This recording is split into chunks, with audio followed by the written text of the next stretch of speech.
encima de mi soledad. Aunque el diablo no quiera, yo venceré. Aunque el diablo no quiera. Muy buenos días, amados en el Señor. Dios les bendiga en esta mañana, 1 de septiembre del 2023. Dios les bendiga a cada uno de ustedes, a todos los hermanos que están ya en nuestra sintonía, en nuestro programa Conversando las Escrituras. Amén. Dios bendiga a nuestro hermano Pastor Arnoldo Cáceres Muñoz, también a nuestro hermano Manuel Cárdenas. Que Dios le bendiga, el Pastor José Manuel. Bendiciones. Bendiciones para usted, mi hermano Manuel, y para todos los santos en el nombre del Señor Jesús. Dios les bendiga grandemente, que sea una jornada plena en el Señor Jesús. Amén. La cual podamos renovar nuestra fuerza, nuestro ánimo y dar honra y gloria a aquel que nos permite en esta mañana estar una vez más en su presencia. Qué maravilloso es estar en la presencia del Señor. Dios bendiga a nuestro hermano Julis Caseo. ¿Cómo está mi hermano Julis? Dios le bendiga. Amén. Dios bendiga a su familia. Amén. Y a todos los que le rodean. Bendiciones. Amén. Dios le bendiga. Dios le bendiga. Bien, hermanos amados, estamos en el capítulo 16 de este libro histórico de Segunda de Samuel. Capítulo 16 dice: cuando David pasó un poco más allá de la cumbre del monte, he aquí Siba, el criado de Mefit-Boset, que salía a recibirle, con un par de asnos enarbolados, y sobre ellos 200 panes, 100 racimos de pasas, 100 panes de higos secos, y un cuero de vino. Y dijo el rey a Siba: ¿qué es esto? Y Siba respondió: los asnos son para lo que monten la familia del rey, y los panes y las pasas para que coman los criados, y el vino para que beban los que se cansen en el desierto. Y dijo el rey: ¿dónde está el hijo de tu señor? Siba respondió al rey: he aquí él se ha quedado en Jerusalén, porque ha dicho: hoy me devolverá a la casa de Israel el reino de mi padre. Entonces el rey dijo a Siba: he aquí sea tuyo todo lo que tiene Mefit-Boset. Y respondió Siba, inclinándose al rey: Señor mío, halle yo gracia delante de ti. Y vino el rey David hasta Baurín, y aquí salía uno de la familia de la casa de Saúl, el cual se llamaba Simei, hijo de Gerá, y salió maldiciendo y arrojándole piedras contra David, contra todos los siervos del rey David, y todo el pueblo y todos los hombres valientes estaban a su derecha y a su izquierda. Y decía Simei maldiciéndole: fuera, fuera, hombre sanguinario y perverso, el Señor te ha pagado toda la sangre de la casa de Saúl y el lugar del cual tú has reinado, y el Señor ha entregado el reino en mano de tu hijo Absalón, y hete aquí sorprendido en tu maldad, porque eres hombre sanguinario. Entonces Abisai, hijo de Sarbia, dijo al rey: ¿por qué maldice este perro muerto a mi señor el rey? Te ruego que me dejes pasar y le quitaré la cabeza. Y el rey respondió: ¿qué tengo yo con vosotros, hijo de Sarbia?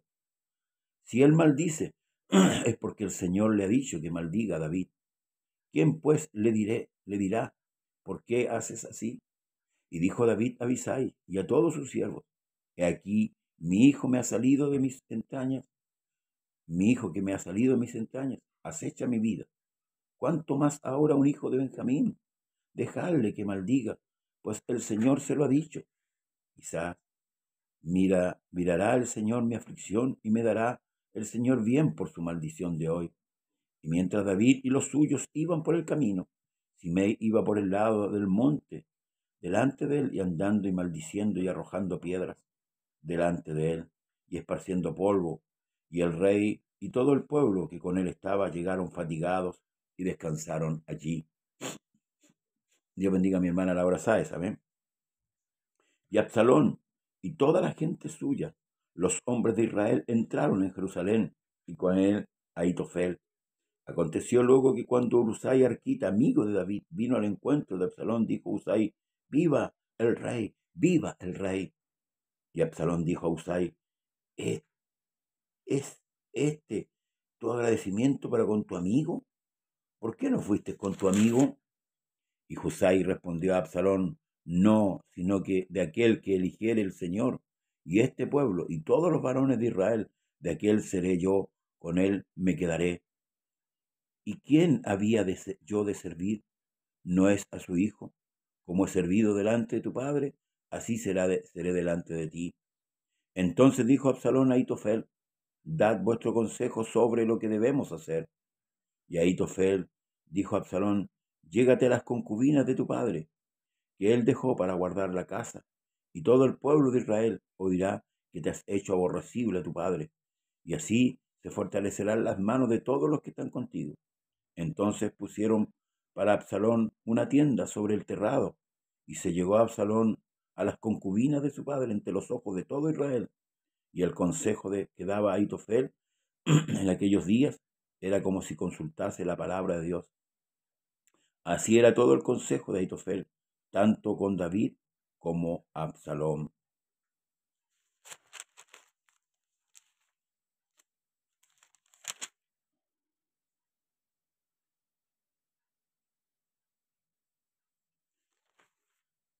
Se cumple la palabra del Señor. Ciertamente aquí hay tres episodios que podemos, uno por uno, irlos viendo.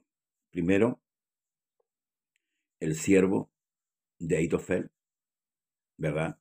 Que le miente a David, diciendo que Mefiboset se había quedado en Jerusalén procurando recibir de vuelta el reino de su padre Jonatán, que era mentira, era un engaño. David le cree y le otorga las propiedades, ¿cierto?, que eran de Mefiboset. Luego, este hombre llamado Simei, que se levanta, que también es de la tribu de Benjamín, para maldecir a Israel, ¿verdad? Perdón, para maldecir al rey de Israel, que es David. Y el consejero que David le había dado órdenes para que se quedase con Absalón y entorpeciera el consejo de Ahitofel, porque Ahitofel, como dice ahí el escritor, cuando él daba un consejo era como que Dios hablaba. Él tenía una autoridad tremenda ahí. Estos tres episodios, hermanos amados, dos de los cuales se ve involucrado David, uno en lejanía y otros ahí cercano, vemos la reacción de David. Nosotros sabemos la sentencia que fue dictada contra David cuando pecó contra Uría Eteo, tomando su mujer y dándole muerte. Y una de las sentencias que el profeta Natán dice que lo que él hizo en secreto, Dios lo iba a hacer con sus enemigos en público. Y eso sucedió cuando Absalón tomó las mujeres de David y durmió ahí en el terrado, ¿cierto?, en una carpa, a ojos de todo el pueblo. Todo el pueblo sabía que Absalón estaba tomando en una relación a las mujeres, a las concubinas de David. Se cumple la sentencia, una vez más, que Dios había determinado con David. La otra, Simei, maldiciendo, apiedrando a David, ¿verdad?, propagando maldiciones contra el rey. Pero me llama mucho la atención la actitud de David, diciendo, cuando el hijo de Sarbia le insinúa o le dice que le dé permiso para cruzar y matar a Simei, cortarle la cabeza, David dice, déjalo, porque tal vez el Señor lo envió a maldecir. Si bien es cierto, Simei maldecía a David por el pecado supuestamente que David había cometido de irse contra la casa de Saúl, porque atribuía la muerte de Saúl a David y de haber usurpado el trono. Nosotros sabemos históricamente, a través de la Escritura, que todo fue un proceso que Dios permitió para desechar, ¿cierto?, primeramente a Saúl e incluir a David en el reino. Pero este hombre llamado Simei pensaba que David había usurpado el trono de Saúl. Por eso lo maldecía. Pero David aceptaba esta maldición como proveniente de Dios. Todo lo malo que a David le venía. Por eso que yo pienso que David, por ejemplo, en el caso de cuando fue violada Tamar, David guardó silencio, no dice ni bueno ni malo contra Amnón. Luego, Absalón se revela, ¿cierto? Matando a su hermano Amnón. Idea una trama después de 2 años, ideó una trama y la llevó a cabo. Tampoco se ve en David una actitud ni buena ni mala. Y ahora ya lo vemos, entonces, con esta maldición que este hombre le echa a David. Y David lo vemos en una actitud muy pasiva, siendo un hombre de guerra. Y aunque el cargo que le hacía Simei era injusto, pero aún así David guardó silencio y no hizo, hermanos amados, no tuvo ninguna actitud de querer matar a ese hombre. Ahora, analizando hasta aquí el pecado de David y el castigo sobre David, no podemos ir, hermanos amados, y analizar en cierto modo en profundidad cómo David acepta el castigo de Dios y no se rebela, a diferencia de lo que hace Saúl. Saúl se rebeló contra el castigo de Dios. Y en esto podemos ir a la Escritura cuando dice que el padre que ama al hijo lo corrige y lo castiga. Y el apóstol agrega que si nosotros somos corregidos en nuestro pecado, venimos a ser hijos. Pero si no soportamos el castigo, pasamos a ser bastardos, no hijos. Porque el Hijo de Dios está claro, hermanos amados, que cuando ha cometido falta, tiene que soportar la corrección y el castigo. Ahora, la corrección y el castigo de parte de Dios no es destructiva. Dios no destruye a David. Dios no le quita el reinado a David. David sigue siendo el rey. Pero la corrección vino. El castigo vino sobre David. Entonces, podemos analizar un poco la mente de Dios con respecto al pecado en nuestras vidas. No, el hombre no queda, hermanos amados, cuando dice, por ejemplo, ¿quién toma fuego en su seno y no se quema? ¿O quién pasa sobre la brasa? Entonces es una enseñanza profunda, que sabemos que si un día cometemos falta, vamos a tener que soportar de parte de Dios la corrección y el castigo. Por ejemplo, la prueba, las pruebas, cuando habla Santiago de las pruebas, el fuego de prueba, nos va, tanto la corrección como la prueba, nos va, hermanos, perfeccionando en el camino. El Salmo 51 nos habla de la oración de David, ¿verdad? Pero no quiere decir que no vaya a quedar sin corrección. Porque lo que nosotros tenemos que entender, hermanos, con respecto a la gracia que hemos recibido de parte de Dios, es como dice el proverbio, mejor es el fin del negocio que su principio. En esta tierra nos pueden pasar muchas cosas, ya sea por pruebas o ya sea por corrección, como le está sucediendo a David. Dios está corrigiendo a David, lo está castigando. Permitió que su hijo se sublevara contra él. Hoy día David huye con mucha tristeza, con mucho dolor, porque su propio hijo le está tomando el trono. Su propio hijo está tomando sus mujeres, lo que él hizo con Urías Eteo. David está sintiendo en carne propia el peso del pecado que él cometió. Y esto tal vez, y es así, lo llevará a meditar, a pensar en lo que hizo. Porque por eso que el libro de Proverbios dice, no seas sabio en tu propia opinión, teme al Señor y apártate del mal. A veces nosotros somos sabios y hacemos las cosas a nuestra manera, no consultando a Dios, o dejando a Dios de lado. A veces no nos importa el consejo de Dios. Vamos al culto, Dios nos habla y tomamos la palabra de Dios como una cosa, como un azúcar, ¿verdad? O como un dulce momentáneo.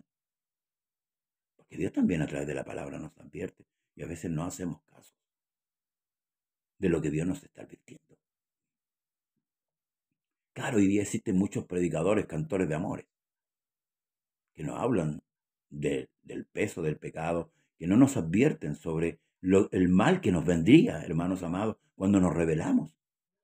Hoy día hay creyentes que se rebelan, hablan mal de sus pastores, hablan mal de sus hermanos,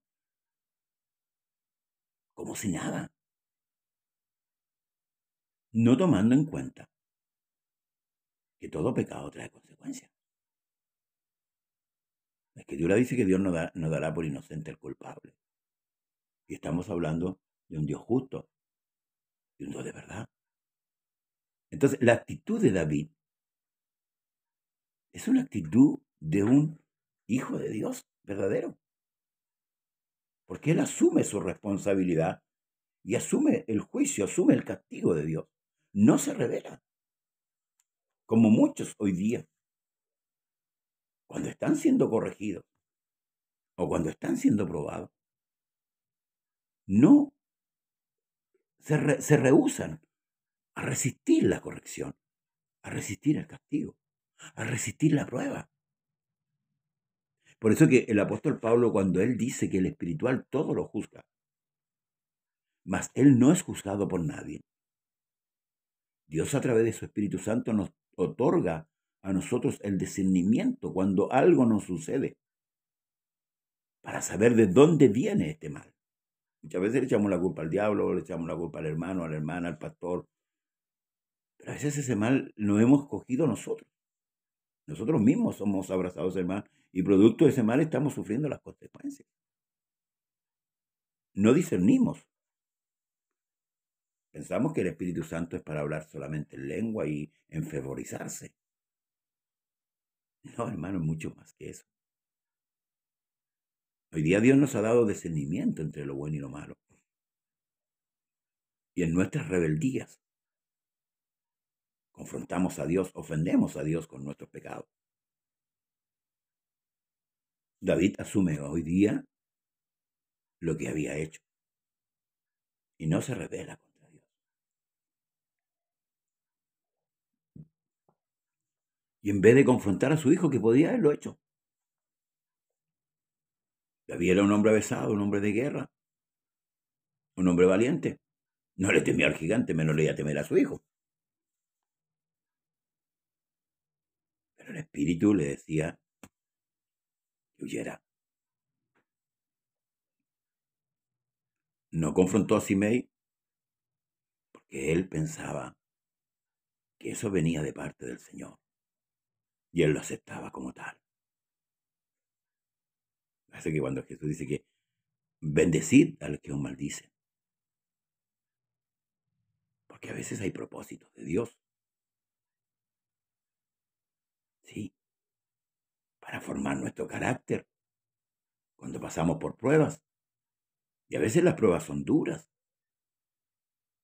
para muchos son insoportables, pero es que Dios quiere formar en ti el carácter.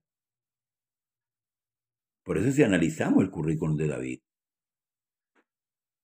y en donde el Señor dice que David era un hombre conforme a su corazón. Nosotros decimos, pero el pecado de David fue grande. Vemos también a Saulo de Tarso persiguiendo la iglesia. Y él mismo confiesa que torturó a los creyentes. Los hacía blasfemar. Pero vemos Vemos a un apóstol Pablo soportando también todas las cosas que le sucedieron, no tomando en cuenta su propia vida por amor a Cristo. Ahora cuando entendemos que el amor es de Dios hacia nosotros, no el de nosotros de Dios, porque nosotros no amábamos a Dios. Nosotros no buscábamos a Dios. Mucha gente dice, yo buscaba a Dios. No, ninguno de nosotros buscábamos a Dios. Seré hallado de los que no me buscaban. Me hallarán los que no preguntaban por mí. Nosotros no podemos jactarnos que yo era hijo de pastor o nací en las bancas de la iglesia. No, nosotros no buscábamos a Dios. Dios nos buscó a nosotros por amor. Y ahí vemos el amor y la misericordia de Dios, la bondad de Dios para con nosotros. Y en todo este aspecto nosotros tenemos que considerar lo que Dios hizo por nosotros. Por ejemplo, cuando no queremos perdonar. De la manera que Cristo os perdonó, vosotros también debéis perdonar. Ahora, nuestro problema, ¿cuál es? Que nosotros no dimensionamos lo que hemos recibido de Dios. David dimensionó lo que Dios le había dado. También dimensionó lo que él había hecho, el mal que él había hecho. Lo dimensionó. Y por eso nunca se revela David. De que este libro sirve, hermanos, para que podamos considerar nuestras actitudes, para que podamos considerar cómo estamos caminando, cómo estamos llevando nuestra vida espiritual. Y en el dolor, nosotros podemos analizar con más exactitud. A veces hay algunos que se rebelan al dolor y buscan métodos de satisfacción para no sufrir el dolor. David podría haberlo hecho, podría haber peleado contra su hijo y haberlo eliminado y se acabó. Pero prefirió sufrir el dolor, el castigo del mal que él había hecho. Pablo, con respecto a nuestra actitud en cuanto a la predicación del Evangelio, le dice a Timoteo, sufre penalidades como un buen soldado en Jesucristo, porque el amor es sufrido. Entonces debemos considerar, hermanos, este libro de Samuel. Muchos predicadores hablan de la victoria de David. Muchos hablan de la victoria, del peñascazo que le pegó a Goliat. Pero pocos se atreven a hablar de esto, de la decadencia que David tuvo y cómo nos ayuda a nosotros como hijos de Dios a poder, hermanos, considerar también esto en nuestra vida. Que el Señor nos ayude, que el Señor nos dé entendimiento a través de su Espíritu para poder llegar hasta el final. Si Dios permite, el día de mañana seguiremos con el capítulo 16, narrando esta trama, esta vivencia. Parece una película, pero es lo que sucedió a este hombre llamado David. Hermanos amados, que fue escogido por Dios, que fue llamado por Dios para reinar sobre su pueblo. Al igual que usted y yo, no fuimos llamados para reinar sobre el pueblo, pero fuimos llamados para ser salvos. Nos ayude el Señor, hermanos amados, a entender. Por eso que es importante pedir siempre la llenura del Espíritu Santo. Y aquellos que no lo tienen, pedir el bautismo del Espíritu Santo para poder entender muchas cosas. La Escritura dice que el simple todo lo cree, pero el avisado mira bien sus pasos. Consideremos cómo estamos caminando, qué es lo que estamos haciendo, si estamos de acuerdo, si somos realmente adoradores en espíritu y en verdad. Que el Señor le bendiga, hermano, hermana, en esta mañana, y que sea para usted esta enseñanza, como para mí, de gran provecho. El Señor viene a buscar su iglesia. Debemos estar listos, preparados. Paz de Cristo para usted y para todos los que nos ven. Comparte este video. Amén. A aquellos que no conocen a Dios. Bendiciones. Hasta mañana. Si Dios así lo permite. Que cuando me tocas, me haces temblar. Y que es tu presencia que al manifestarse tengo que llorar. Y es que soy tan pequeño que al tu tocar me siento que voy a desmayar. Es que sé que a tu presencia